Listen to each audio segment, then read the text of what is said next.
Hi, my name is Danny Neifert, and I am the creator of Skin Harmonics, the very first Medi-Holistic skin resurfacing method. And today I am going to talk about microneedling. Now, I know that this is a procedure that has gotten super popular over the last few years, and I kind of want to just weigh in about it. So, one of the main reasons that microneedling became so popular is that it kind of highlights this ability for skin to therefore receive products. Like it increases product penetration. So we're literally, it's kind of like exactly the way that a lawn is aerated by the plugs taking out of the lawn. It's the exact same thing that happens with microneedling with our skin, is that there are actual holes punctured into the surface of our skin to allow for product absorption. So this is problematic. For the first reason is that a lot of all the anti-aging products and ingredients we should not be doing that to our skin. Like acids and traditional retinols are not good for our skin. So why would we want to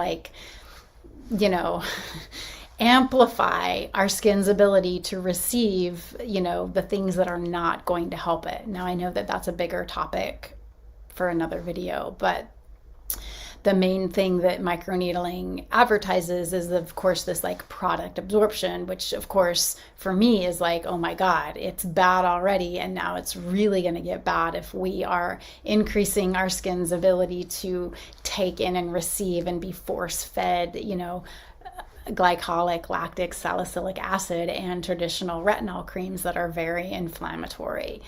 So that's one of the biggest problems with microneedling when it's given conventionally like that. And so something else about microneedling is that it is a trauma-based procedure where it creates inflammation in our skin, which again is not good for aging. And a lot of people, after they have a trauma-based procedure, including microneedling, they think, oh, wow, like my wrinkles are gone. And what that is there's just fluid in your skin. There's an inflammation response, and your skin has had volume added that basically puffs out our skin and puffs out our wrinkles, because it has extra fluid in our skin. Now, that fluid is going to drain away. And what happens is that our dermal layer that is underpaid and overworked by having to endure trauma-based procedures, including microneedling, starts to thin at a faster rate. And a diminished dermal layer is the last thing we want, because that is the layer of our skin that makes our epidermis and is the true layer of our skin. We want as much thickness and vitality and productivity as possible out of our dermal layer. Like, we don't want to keep diminishing it, losing volume long term, having a weaker dermal layer that just can't produce new skin cells. Like, that's the last thing we want. So in saying that about microneedling, I know I'm not going to make some friends today with this, it can be done in a way that it's beneficial. So if you really want to have microneedling done, there's a couple things that you can do. Number one, consider microneedling.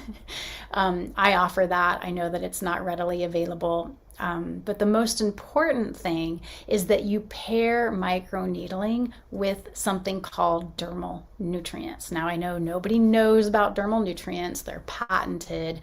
There's very few sources. There's actually one source. All of us get it from one source.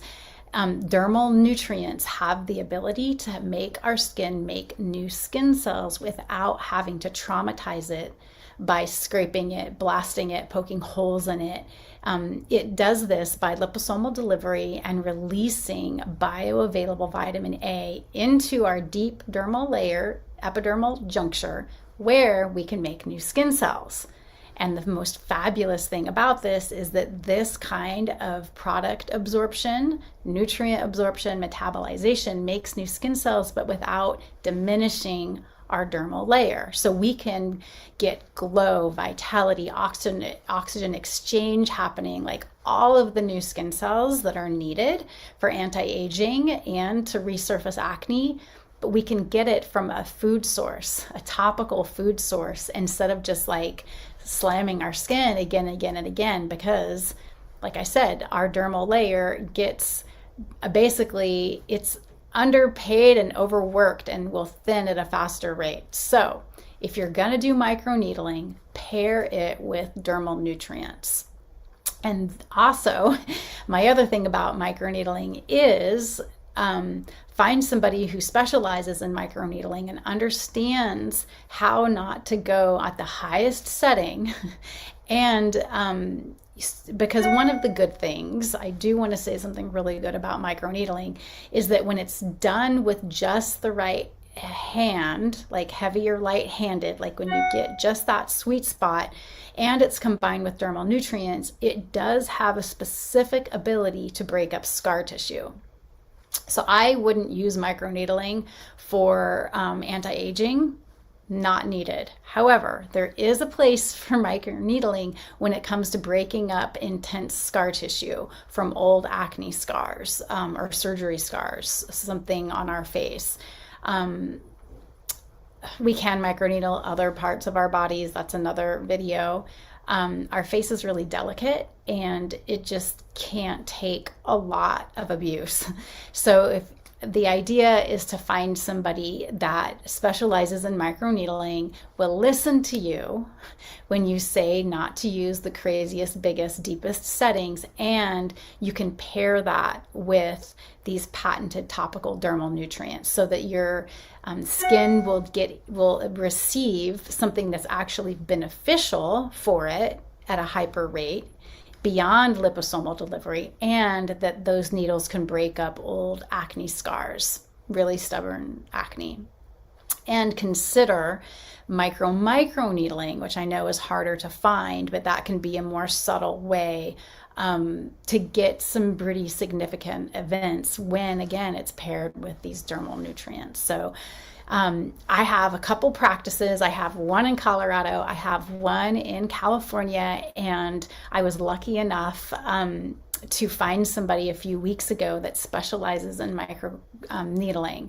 She's an acupuncturist. She's very talented, and she has that sweet spot down so that if you must get microneedling and you really want to specifically address scar tissue, I actually have a local contact for my Santa Barbara people. So I'll be sharing her contact information in the comments below.